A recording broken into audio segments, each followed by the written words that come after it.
Hi, everyone. My name is Nadia. Thank you so much for being here. This is a panel on increasing reach, as Dennis has said, also known as the panel right before lunch. So we'll have about 45 minutes. I'm going to bring on the panelists in just a second, and then we'll have time for some of your questions at the end. So we're going to be talking about increasing reach in the UK and internationally, in the hope that we can encourage the industry to think global in bringing UK stories to a larger stage. All of these panelists work across mediums and have really varied remits, and we'll be talking about how they've worked on stories that really resonate and how their business models have evolved to deepen ties with their audiences. So I'm just going to say a couple quick words highlighting some highlights from what they've done, and then we'll bring on the panelists. So first we have Teanne Andrews, the co-founder of We Are Parable. We Are Parable was initially started as a film exhibition company with a look to provide opportunities for audiences to experience Black cinema and TV. With the momentum and Raised Voices talent development programs under their belts, We Are Parable has now taken on distribution, and they've already had really early successes with the releases of Manal and Adama and last year's BAFTA winner Earth Mama. Sarah Mosses's Together Films began as a one-person consultancy in 2014 and has since become a leader in the social impact entertainment industry, working across strategy, marketing, distribution, tech and data, and international sales. The company earned early wins with impact campaigns on films like They Will Have to Kill Us First and distribution efforts on documentaries like Unrest in 2023. Unrest. In 2023, they launched Together Film Sales, presenting films that focus on social impact themes. And sadly, Martin won't be able to join us, but he is present on our screen nonetheless. But lastly, we'll have Jörg Tittel, who is the founder of RapidEyeMovers and is a true master of mediums, having worked across film, games, VR, graphic novels, and I also read that he helped create a West End theater production. Jörg worked on the VR game Sea Smash VRS in collaboration with Sega before transmuting the VR experience into a game for PS5. Last year, Jörg created the game The Last Movers, which went on to become the only game nominated at the Venice Film Festival. Coming up is a film that Jörg produced called A Winter's Journey, a John Malkovich starring feature that's slated for completion in 2025. Please join me in welcoming Teanne Andrews, Sarah Mosses, and Jörg Tittel.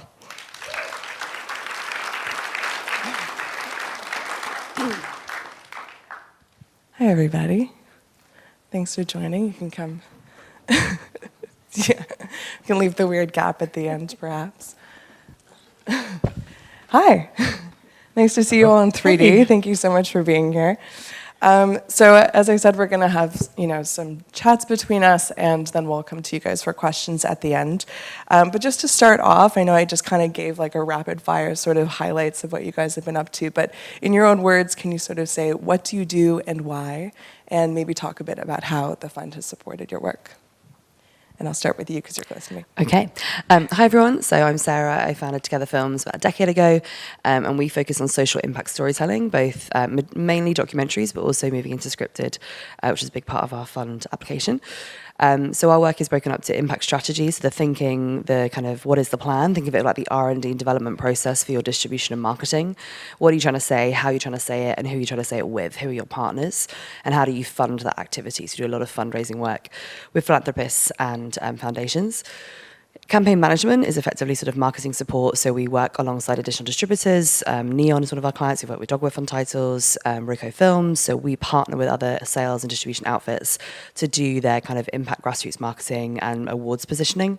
And then the new division of the business, international sales, is what we got our BFI Global Screen Fund grant for, which we're very excited by. And this is to have a curated slate of impact titles, which many people see as like the problem children. They're like, oh, I've got all these really great commercial titles, and then the problem child is like the really like focused impact film on the corner.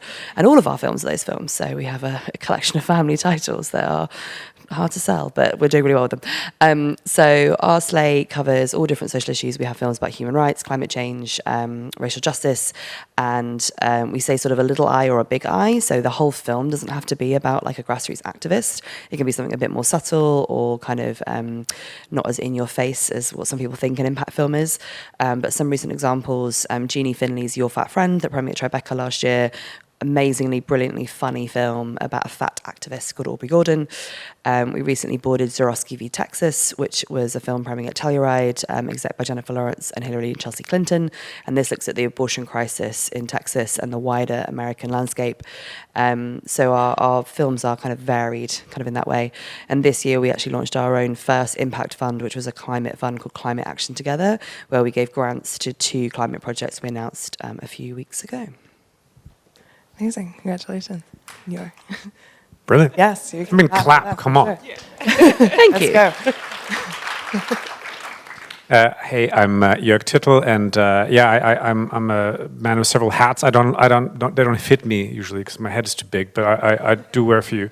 There's another company I've co-founded with Alex Helfrecht, actually the director of A Winter's Journey, the film with John Malkovich you mentioned, and we were very lucky to be awarded a Global Screen Fund grant for international co-production. Actually, producer Richard Mansell is in the audience there, and yes, we were extremely lucky because it's a film that also has Belgium, Poland, Germany, and France in it. So it was extremely complex to put together during the pandemic. Our shoot was delayed 3 times. In the process, it's a live action and animation hybrid as well to make things even more complicated. And we were facing such hardship during the pandemic, working in traditional ways that I decided to enter into a partnership with PlayStation on the film, and so we actually built, designed, and also animated sequences in the film using PlayStation technology, a bespoke version that we collaborated with Media Molecule, multiple BAFTA-winning team owned by PlayStation on, and so. The game will have it's an art house film based on Schubert's music with 24 songs told in 24 continuous shots. There was going to be a PlayStation logo ahead of it. Sony Pictures Classics will also be distributing it. So that's a project I'm very, very proud of. It's been years of really hard work, but we're getting there now finally. And the RapidEyeMovers is a company I established last year. We launched with the title with Sega. Also with Oifi previously, I did The Last Worker, the game that was in Venice. And yeah, I want to make games, but not just games. I want to make transmedia projects, more and more bridge, dissolve that sort of separation that we have between games and films more and more, and so that's what I'm moving towards. Great, thank you. Lots to talk about. Hi everyone, I'm Teanne, I'm co-founder, director of operations at We Are Parable. We Are Parable, we're a film, exhibition and distribution company that provide audiences opportunities to experience and respond to Black cinema in culturally relevant, unique and memorable ways. And essentially what that means is working closely with audiences to form a deeper connection with content. And we do this in via mainly our exhibition area of work. So we work quite closely with film distributors to position titles before release, building up anticipation for the film. We've been doing this work for 10 years now. And we started off, in London, in our city, working closely doing this work, and then we branched out regionally across the UK through another British Film Institute funding project, and then we decided that we wanted to do this work internationally. So we were successful through some British Council grants, which enabled us to do some film exhibition work within Kenya, Jamaica, Colombia and also Greece. So that's like one strand of the business is the film exhibition, and then it was really a natural progression, the distribution, because through working exhibition, building up audiences, we realised that we could easily position content in through directly to our audiences because they had a trust in what we were putting in front of them. And so we ventured into distribution last year. The first title, which already been mentioned, Earth Mama, which we theatrically distributed, went on to win the BAFTA and BIFA, which for Best Outstanding Debut Filmmaker, which we were immensely proud of, that we were able to support Savannah Leaf on that journey.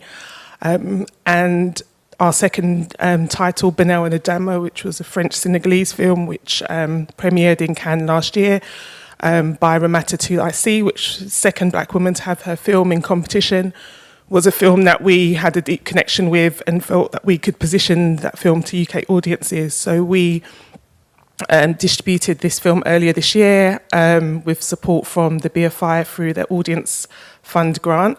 And now we're looking at how we work internationally through distribution. And so the fund that we were in receipt of from the Global Screen Fund is enabling us to do some research and development towards these aims, working internationally with the existing partners that we've established within the Caribbean, within East Africa, and hopefully North America, to start kind of looking at working more closely, collaboratively, getting titles and content out from the UK into these regions. Thank you so much. Okay, so there's lots to talk about, clearly. So we're going to kind of start on the more local end of things, but the through line, and then sort of zoom out a little bit internationally, and the through line will be talking about reach and audiences. So Teanne, I might start with you, because you touched upon sort of what I wanted to ask in my first question. So you're all founders, co-founders, that have sort of explored very many different models over the time that you've been working in this industry. And I was wondering if you can tell us about some strategies you deployed when you first cultivated that local audience for your company and how you sort of positioned it within the wider industry. And similar question for you guys after. Yeah, sure. It feels like a long time ago now. So it was 2013 when we did our first kind of like event. Just to say, me and Anthony, we didn't come from film backgrounds. We had a love for film. I come from an arts and culture background. He came from a marketing background, and that's primarily the skills that we used to host our first event, which was a screening in our local cinema. And in terms of cultivating the audiences, it was really looking at our immediate audience initially. What we do with our Parable when we host events is that we love to eventize them and wrap experiences around them. And we soon learned that the experiences that we married up with a lot of the films that we were hosting, audiences really loved them and wanted to share them and wanted to talk about them and wanted to invite people to our events. So we started really locally in terms of friends and family, talking about what we did and inviting people to our screenings. And then the word of mouth through the execution of our events grew exponentially, like within, I'd say a few months, to where we had a big demand of people coming to us, asking us about when our first event was, and we've literally just kept cultivating the nucleus of what we do in terms of providing experiences for audiences, and that's been the thing that's really grown the audience, not just UK, but now we're internationally where we're doing this work. Great, thanks. Jörg, would you like to speak to your sort of initial journey of cultivating audiences locally? Yeah, locally, that's a hard one with games, because they are such a, unfortunately, the storefronts in which we've all been shoved over the last few years are not local. They're mostly American companies like Steam and or for that matter PlayStation, etc. So we all have to compete on a vast sort of global landscape, which. And if you look at, in the game sector, last year alone saw 18,000 releases on Steam. So, that's a horrific. It's like it actually like turns a store more into a landfill than a store for that matter. And to rise out of that is extremely difficult. Sort of locally, you would think that I'm a firm believer in live events, and also as you said, it's important to create something memorable, something physical to people to latch onto, but also those things have gradually been collapsing on themselves in the game industry. So physical events here, like the EGX event or WASD, which was a show in that they just announced that they've gone bankrupt. So there's it's been an interesting time where you go like, how the hell do I survive at this? And so for the last couple of years has seen a huge shift. There's been 30,000 layoffs in the game industry, on top of that. So it's the point of the bar of entry to actually make games is lower than ever, but the bar of success has become almost impossible to reach for most. So in this time, I wanted to rethink how do we make games? Can we make games more sustainably by doing international co-productions and collaborations, something that we are well used to in the film business. So I wanted to apply my learnings from working in film to making games, and that requires building bridges, and it requires also educating not myself locally, but also international partners, going like, let's co-develop something. I don't want to use you as a cheap labor in India or Japan. I want to co-develop something. Can we be partners on this? Can we access local funding through this? And those models don't exist yet for games. So we're essentially reinventing the wheel. And so that's what I've been really busy doing for the last couple of years. Great, thanks. And I think we'll delve in a little bit later into the role of international partnerships for all of you and how that's sort of shifted things. Sarah, would you like to sort of... Yeah, so a lot of our work is based on that power of partnerships, and anyone who knows me knows I'm a total geek, and systems are my heaven. So we have a really detailed CRM database of a number of different impact partners across both the UK and internationally who we work with on our releases. So a recent example, Madiha, about a young Yazidi survivor from the Yazidi genocide in 2014. It's a beautiful film. We worked in partnership with many groups, including Women for Women as an example. So their CEO came and did a post-screening conversation. They did an online screening for their ambassador networks over August. The film came out in the autumn, so it was like pre-eventizing, teaming us up with partners. They then did a buyout of one of the screens in cinema because they wanted to invite lots of their kind of network and individuals. So long-form partnerships with different kind of impact stakeholders who return again and again to both amplify marketing and also sort of distribution efforts.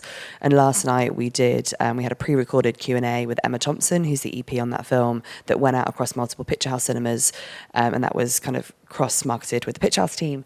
But we offer a standard now on most of our releases, free tickets to anyone who works for an organisation linked to the theme in the film.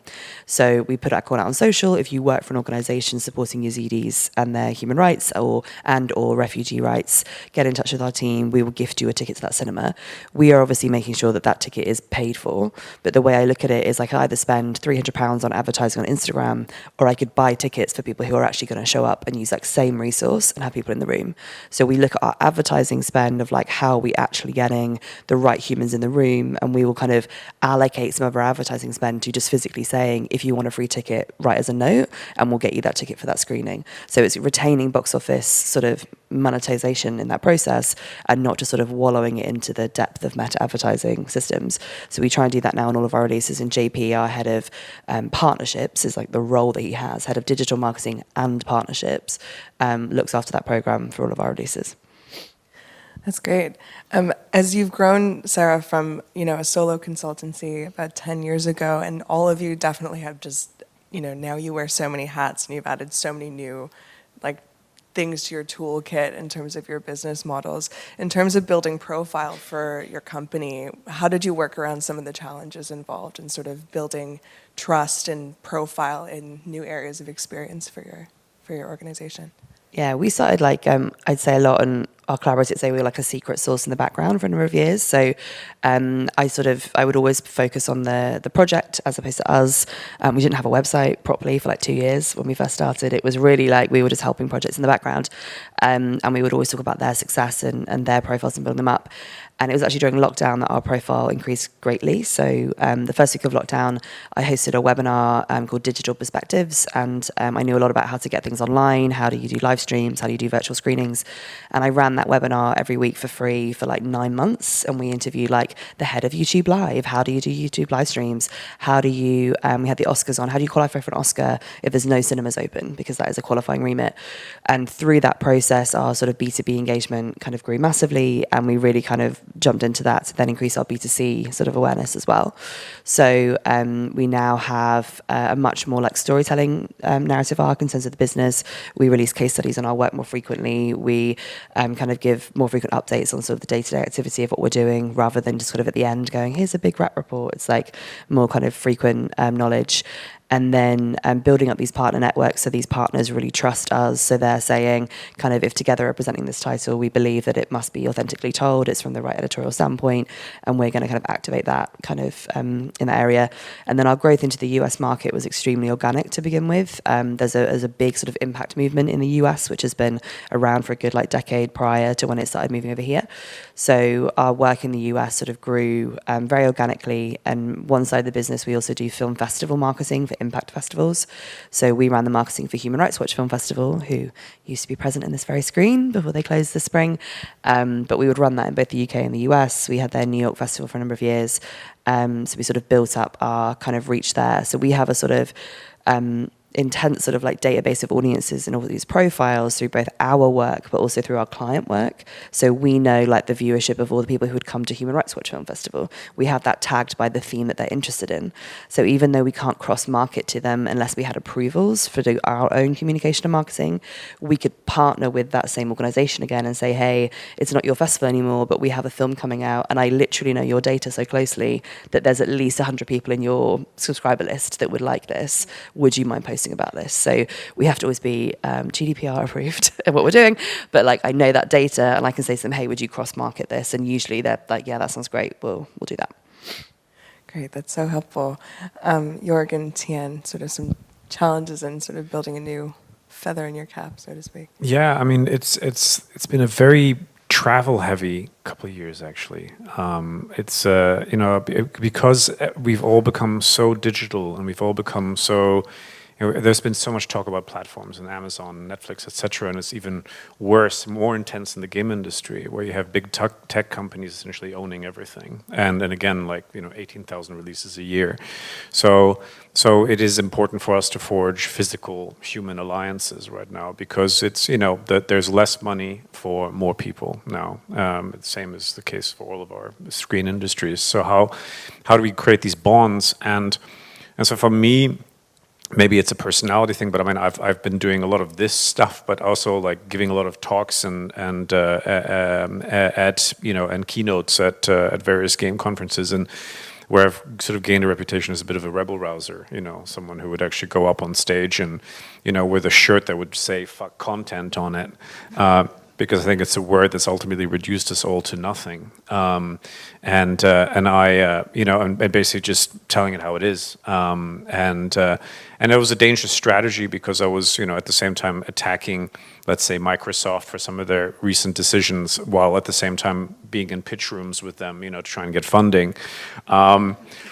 But hey, it's built a reputation for our company to where people go hang on, maybe we shouldn't just take this shit. Maybe we should actually change stuff, and maybe indeed the platforms, as we call them, by definition, we should be able to stand on top of a platform. And right now they're crushing us, and they're making us lift us up with our content so we can feed their pipelines as if we were making burnable oil.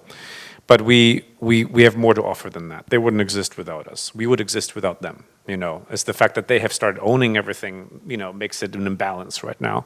And so this has now allowed us to have direct conversations with the platforms to also change those dynamics. How do we now build a more sustainable business going forward? And also, thanks to all the research that I've done over the last few months, and also the relationships that I've built internationally, and I have key members of all these platforms joining us on this project as well. I'm not going to say too much about it, but we're going to be launching a platform next year, which will change the way curation works, or the way discoverability works, the way which will also literally humanize the game industry, which right now is hiding behind brands and logos a lot, and also IP. How do we actually elevate the talent that makes this stuff to the form of artists of international renown, because we are artists, and and this would not have been possible without the Global Screen Fund.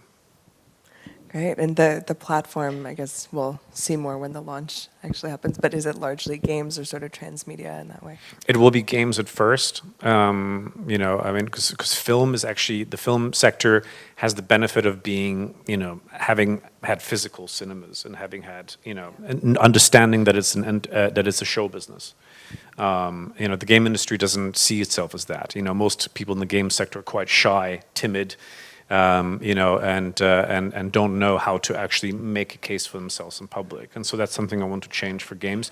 And the other thing is, yes, indeed, that segregation still between us and in the screen sector is something I want to, dissipate and get rid of.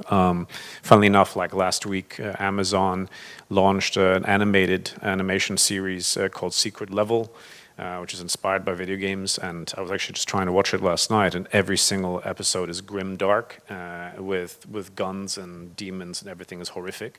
And you go, that's not, and even the Pac-Man episode is, a body sort of horror, and you go like, what's going on? Like, this is not what games are. It's about joy. It's about, so how do we now work together to actually create something positive for a world that needs it, I think. Definitely. We'll come back and speak about different platforms and things like that, because I think especially across every medium, that's just such an important thing to talk about, both in digital and physical spaces.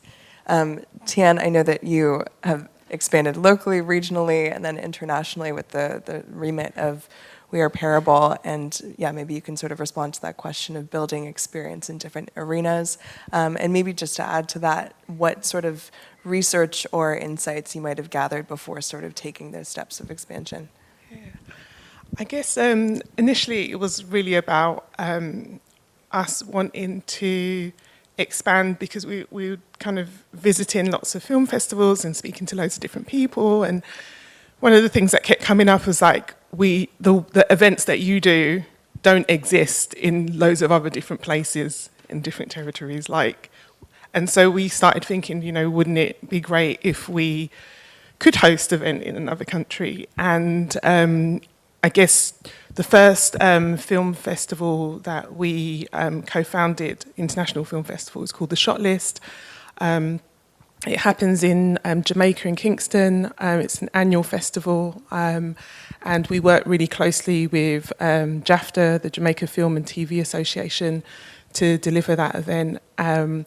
And really, that was the first example of how we kind of thought that we could continue doing this work internationally, because the first festival we hosted was such a huge success in terms of the amount of people that came, but also just understanding what the film community is like in Jamaica, and that it's so rich and that there is an infrastructure there.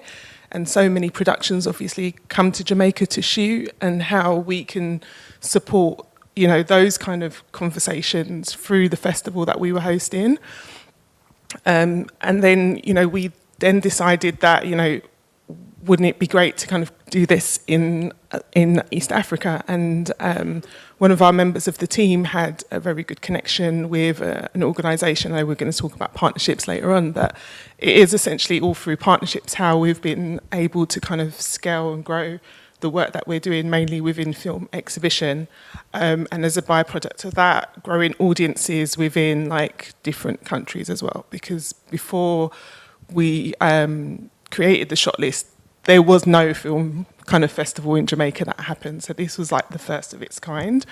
And with that festival, we curated UK filmmakers, a selection of films from here, also from Jamaica and from Trinidad and Tobago. And it was a real kind of combination of filmmakers from the diaspora having that conversation about getting their film made, how they can work together to get work created, and opening up that dialogue. And we saw ourselves as kind of the glue between those conversations and for that happening.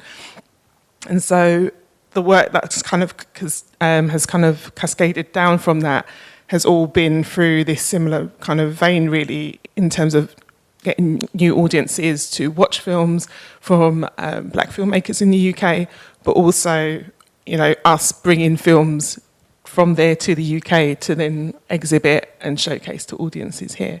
So it's been a nice kind of exchange, really. Great, and maybe we can pick up on that partnership thing Sure. At the moment, because I think that is so relevant to all of you. And to add to that, something you said, Jörg, made me think about every sort of immersive or games person that I've ever spoken to, or festival programmer, has spoken about the challenges of exhibiting that type of work. And so I'm wondering if you can all sort of speak to different routes of audience engagement, whether that's in physical spaces like in eventized senses or festivals, and then digital partnerships and sort of the function of those for your business models. Yeah, that's really interesting. I mean, the Last Worker, that was an unusual one for us to even be in the Venice Film Festival. It was the only game in competition there at the 78th, I think it was a couple of years ago, whenever that was.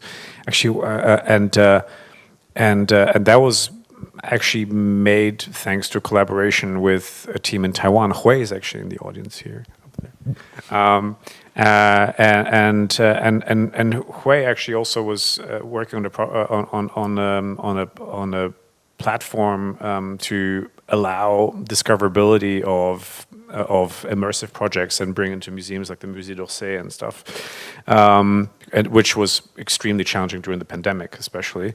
But yeah, immersive projects are come and go. It's actually, I mean, we all have an iPhone or some sort of smartphone, and it's actually tragic to see that games that sort of made iOS, that made that the App Store, no longer exist. With every new software update, those start to disappear. So the digital world makes us incredibly vulnerable to being sort of lost to memory. Physical events have been important for us with this game Sea Smash that we released with PlayStation funded a collaboration with Sega last year, because again, there's so much content out there, the fact that people could see our game being performed literally live at shows. Suddenly, we had these big booths with Call of Duty next to us, but we had lines of people queuing up to play our game because it actually looked fun. We had someone physically playing a game with a big screen, and you were like playing squash in space with incredible music and stuff. And people was like, oh my God, that's a video game right there. That's joyful. And that's something I recall like 20 years ago. Like, I mean, some of us will remember the Nintendo Wii. How people were playing in old people's homes, were playing Wii Sports. And those were people who had never played a video game or even had a computer in their life because they were that old at that point, right? That skipped that. They were that generation, and they were playing a video game. And so I'm now working towards making games like this again, right? Where we can sort of not just bridge the generational gap, like make games joyful, not making this specialized thing, because I don't know how many of you in the audience have play games. I mean, raise your hand. Video games, console games. Quite a few. Cool. That's a big amount, but AAA games like The Last of Us and stuff, they look like mainstream projects because they have big budgets, $400 million now they cost, right? Behind them, they look mainstream, but they're very hard for the general public to actually to play. They're actually highly specialized. You almost need a driver's license to play them. And so how do we now change that? How do we make everyone in here want to engage with that piece of art? Right? Because if it costs $400 million, shouldn't everyone be able to enjoy that? You don't need a driver's license to watch a Marvel movie. So that's, I don't know if that answers the questions, but that's where we're going. I think it definitely does, just in terms of understanding your audience and understanding what engagement looks like across different mediums, for sure. Sarah, would you like to pick? Yeah, and we there's quite an obsession in the film space to like really focus on theatricals being like the gold standard of everything. Every filmmaker's like, what's your aim? Like, I want to be in cinemas and I want to be on the big screen. And there is definitely a part to play for that theatrical experience in a film's life cycle. But I think we obsess about it way too much as a thing. And when you break down the economics of a theatrical release and you really break it down to like producers who haven't done that before, it's like the cinema is taking on average anywhere between 50 to 75% of that box office, depending on your negotiation terms and whether you're a big studio or an indie. Then you have to take off VAT. That's another 20%. Then you have to take off the cost of DCP shipments, posters, trailers, advertising. If you, in the current marketplace, break even on a theatrical release, you've had a really good day. Like, break even on it. But everyone is like, that's the thing I want to do all the time. And it increases your press presence because publicity sort of contacts will want to write about it because it's in a cinema, but then at the same time, you're like pushing everyone to this particular like room that maybe isn't accessible to them, maybe it's like a 3-hour drive away from them. If you look at the US market for a documentary, most docs might only ever reach maybe 25 urban markets in a country of over 300 million people, and that's like a standardized kind of release setting. So we've always looked at like the kind of plethora of different kind of screening opportunities, and lockdown in particular really opened up this virtual screening opportunity in like a stronger manner. So people would sort of dismiss online releases or kind of virtual releases, and I think if you just like throw it up on iTunes and like cross your fingers, then yes, that's going to be really depressing. Like no one's going to watch there. And there's a study we were part of that was conducted by Kerry Putnam, who was the ex-head of Sundance, out of Harvard recently, and the average documentary in the US, fun facts for you, grossed $50,000 in cinema, average doc, in a country of over 300 million people. And on average, if you just put it up on iTunes, make less than $10,000. So like this idea of like passive online income it's like a fallacy. You have to have marketing energy behind it. So when we think about online, Jeannie Finley's film Your Fat Friend was an amazing case study of the year. Also like props to Jeannie because she's just amazing. If you don't know her, please follow her. She's amazing. But she wanted to do some online screenings of her film, also as a way to raise money for a UK theatrical release. She was already in motion on this when we signed the film, and we didn't want to obstruct, so we were like, that's cool, you can continue with your UK theatrical. And she wanted to raise some P&A spend. And so we were kind of going with different ideas, and it was sort of like, is there a way of doing like an online screening that's sort of like a fundraiser, charge a high premium price point? It's not a Kickstarter campaign, but it's sort of like the same idea. And so we landed on a $25 price point would be the price point for the screening. It would only be available for a 72-hour window. And the selling point was you'd get a live Q&A with Aubrey Gordon, and you would literally be in the room with her. And for those who don't know Aubrey, she's a New York Times bestselling author, podcaster, millions of listeners around the world. So it was a complete experiment, didn't know it was going to work. We sold out within like 3 hours. And Jeannie's entire UK P&A spend for her theatrical was covered in 3 hours of selling online. And it went so well, we repeated it again. That was over Thanksgiving, repeated again over the New Year, same thing again. And when you actually look at the on-sale time, the film was available for 3 days over that first weekend and the second weekend. But the actual on-sale time, within 6 hours, generated more than 6 figures in revenue, if you actually look at the time it took for people to buy the tickets. And there's a really amazing case study. If everyone hasn't seen Eno, Gary Hespett's new film, he just announced yesterday. It's a film that every single screening of it is unique. It's not one of our titles, but I'm obsessed with his release plan. And on January 24th, he's doing a 24-hour screening of this film, which will continually play on loop in a different format. He's selling 24,000 tickets only. And if it sells out, it will generate nearly $600,000 at box office for an online event. So like challenging this perception of like to like net that out, just like put in context, in cinema, you would need to be grossing probably close to $10 million plus in cinema to net nearly $600,000. So definitely follow Gary and the Eno project. And then the other category that we really look at is non-theatrical. So this idea that this room is more glorified than a town hall or a school or basically any other place that has a projection screen and a seat blows my mind. I'm like, there are so many audiences that do not live near independent cinemas that have curational favor to independent content.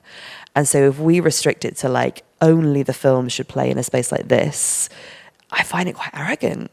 It's like, why wouldn't we allow an audience member who might live in a rural location that doesn't have a cinema to do a screening in a town hall or in a library or in a school? And those locations will pay license fees for those screenings.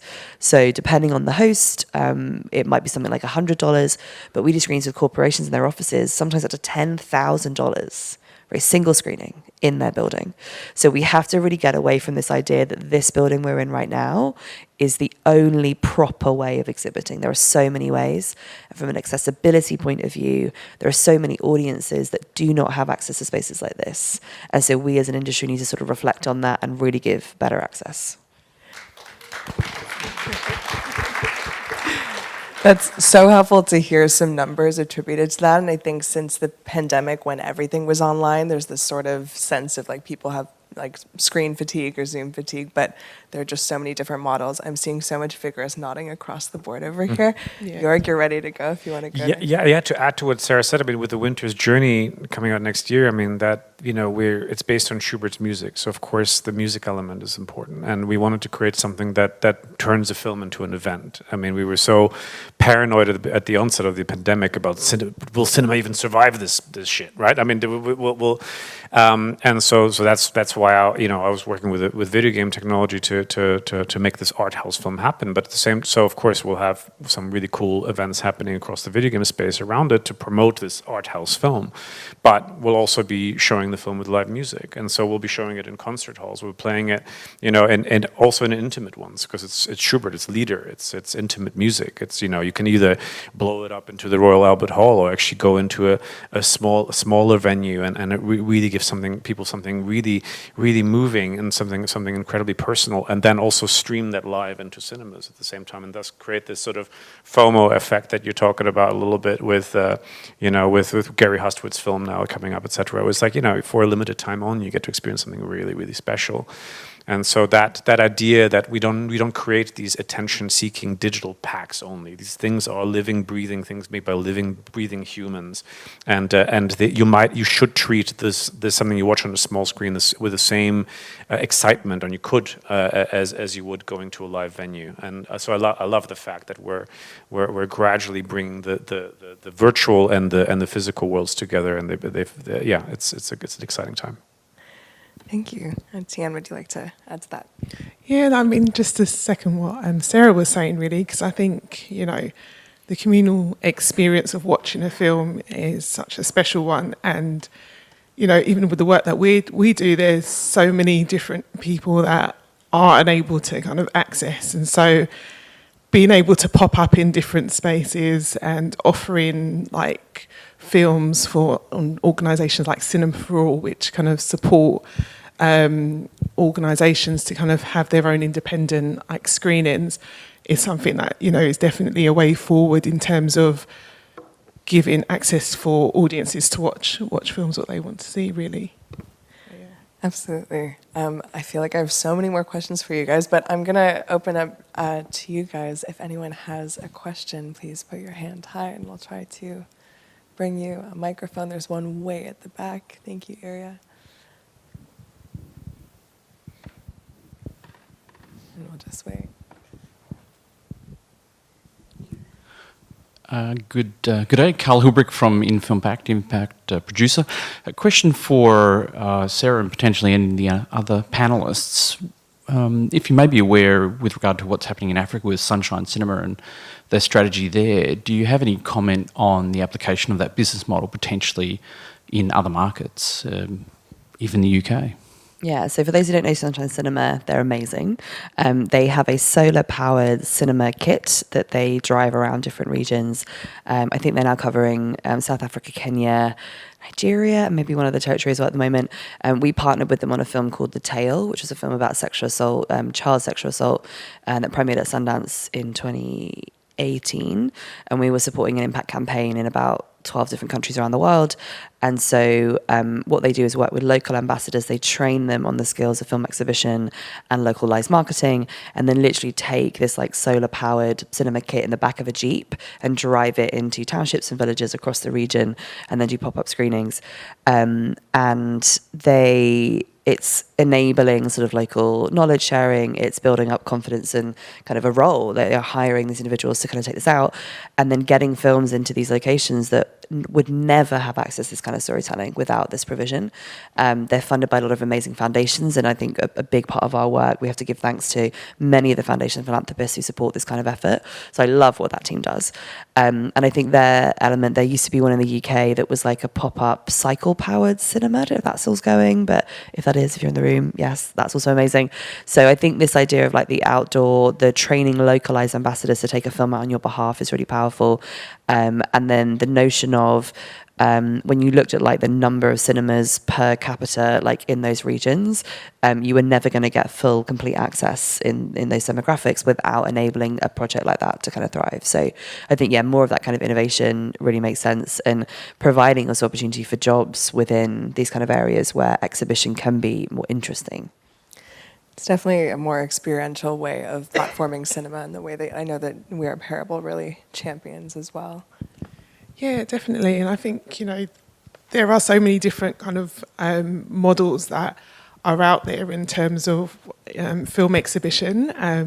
I mean, you know, the example that's just been given is a really prime example of how audiences can really kind of can access great films. And I think when we've done work primarily within places where there's not been like cinemas, it has been like really just DIY popping up in these spaces and really almost passing over the autonomy over to local people, really, to really kind of get the ownership of the screening and to be involved in it as much as they can, and to feel that they have like a connection with not only the film that we're screening but also the experience that we're producing. So yeah, I think that's definitely a way forward. Wonderful. Would you like to? Yeah, and to extend this idea to games, you would think that video games are democratic in the sense that everyone will have the same Meta Quest or the same Xbox, etc., and therefore, cool, everyone has access to it. But accessibility is a thing that is completely ignored, but largely, or has been for so long, you know, because a joypad is actually an incredibly difficult thing to use for a lot of people in the population. You know, some people don't have are not lucky enough to have a fully functional, you know, limbs, etc., or eyes or ears for that matter, etc. So the idea of actually building accessibility into your game from, you know, and actually making it playable by everyone potentially is something that, you know, I pride myself on, because we made a game which is technically a full body VR title, but you can play it with one hand, you can play it, you know, with two hands, you can play it seated, standing, we can also play it with a joypad if you want to, etc. So I'd like to building all those options in with a team of just 7 people is a huge momentous effort. But I want to do it as a standard because we have to, you know, in order for us to survive and for us to also be inclusive, we have to be accessible. And so that also extends to purely digital product as well. Absolutely. Well, we have time for just one more question over here, and then we'll... Fantastic. Hi, Rodney Charles from Perennial Lens Pictures. We mentioned earlier the cornerstone amount, 60%, I believe, that was needed to be able to even apply for the fund. And I'm wondering, with these really good initiatives, Sarah, yours sounds amazing, and obviously also yours, Teanne, I'm wondering if we're yet at the point where we can sort of start leveraging sales figures so that we can start kind of being able to cobble together the amounts that would be required. I'm wondering what that's looking like with these newer models and these new markets that you're going into, for example, Teanne. What are we looking at as the, you know, from that starting point and helping emerging filmmakers in that regard? Yeah, I think we're still in the early stages, to be honest, in terms of like understanding, like when we're putting content out there, when we're hosting events, you know, how much revenue immediately is generated, but then how much in the future will generate in terms of people coming back, people wanting to talk and share about like their experiences of going to see the film. I think something that we're still kind of like trying to develop and understand in terms of like where we sit within that model, within exhibition and distribution. I think I was for the sales estimate side. So traditionally, as an agent, when you're kind of assessing a project, you'll look at the commercial potential of that. You're taking a commission. So like, is it worth for us as it is worth for you to kind of go out there? So we really, we like to like innovate on things. So when we were looking at even just that process of estimates, so most agents in the market will give you a low, mid and high estimate on each territory on a global basis. Kind of if you had a worldwide offer, what would that look like? And the commission is usually lower. And then if you have individual territory sales, what does that look like? And then what's the commission structure that makes sense? So what we were looking at is that is really great if you're getting loads of MG offers from distributors around the world, and you're getting like, okay, we're going to take France and it's 50 grand, and we're going to take Germany, it's going to be 100 grand. That kind of makes sense. But what happens in the event that those territories don't sell in that manner to those distributors, or you're going straight to broadcast, or it's like it's not an MG offer from an all rights distributor? So we added 2 different categories onto our estimates, which are things we could potentially control or have some kind of control over. One was B2C oh my God, acronyms today. Direct-to-consumer TVOD. So in the event a distributor does not pick up that title in that territory, we could in effect sell that directly online to them for an average price point of £10 or £5 per ticket. And then direct-to-consumer non-theatrical licensing. So if you take, for example, an Eastern European territory sale, might be anywhere as low as sometimes like €500 for like that sale to an Eastern European territory. Maybe it's up to 10 or 15, but sometimes it's like €500 for this whole territory. That's one non-theatrical screening in my mind. So when we're planning, I'm like, well, okay, we could do that sale maybe to a broadcaster or a small distributor, but if we actually sold 4 NGO licenses in that territory, we will quadruple the amount of money made for that filmmaker in that region. So we have our low, mid, and high estimates in terms of commercial, traditional buyers, and then what are the forecasted numbers for direct-to-consumer TVOD and direct-to-consumer non-theatrical. And as of the current moment, I think we're the only agent that looks at those different kind of maths. And then the other bit that we look at is like the timing of the windowing of that. So the launch that Genie did was in advance of, we didn't have the US rights at this time, it was in advance of a US sale of the film to a streamer or broadcaster. And we were like, mate, if you can make this much money right now, why wouldn't you? Like, why would we wait for maybe an unknown thing to happen and leave all that money on the table? And we're doing a similar thing now at the moment. Zerosky v Texas launched on a platform called Jolt on Tuesday, Human Rights Day, for a 90-day window with a $15 ticket price online. And it's like, we're assuming that's going to make some serious money sort of on that TVOD window. And then if a streamer or broadcaster comes in on top of that, that's like an added win, but it's not diluting that revenue potential like right now. So moving forward, we're sort of being really analytical on that. And then the other part of it is we're being very transparent when we're assessing films and what is the equity cap in this project. So if someone's coming to us with a $1 million project and you've got $1 million of investment in there, that is a massive red flag. Like, that sounds scary. Whereas if you've managed to get in our world a mixture usually of tax breaks, sort of some investment, but a lot of our projects are funded by philanthropists and grants. That is kind of non-recoupable funds, and we can sometimes advise that with some of the projects we're working on, but it means that it's also like, what is the number we're actually collectively trying to hit? Because I feel like a lot of agents will say, oh, the budget of the film is 1.1, and surprise, our sales estimates think you're going to make 1.1 million on this film. And that's not the way I approach it. It's like, what does the market say that it might be available? How much equity is in your project? And hopefully that number is bigger than the other one, whether that's 50 grand of equity or 500 grand of equity. But I find it really weird when someone's like, oh, what's your estimates? Oh, surprise, the total budget of the film is the low estimate. You're like, that feels very sus to me in that way. So we try and be really more analytical on how we approach the estimates. That's so useful.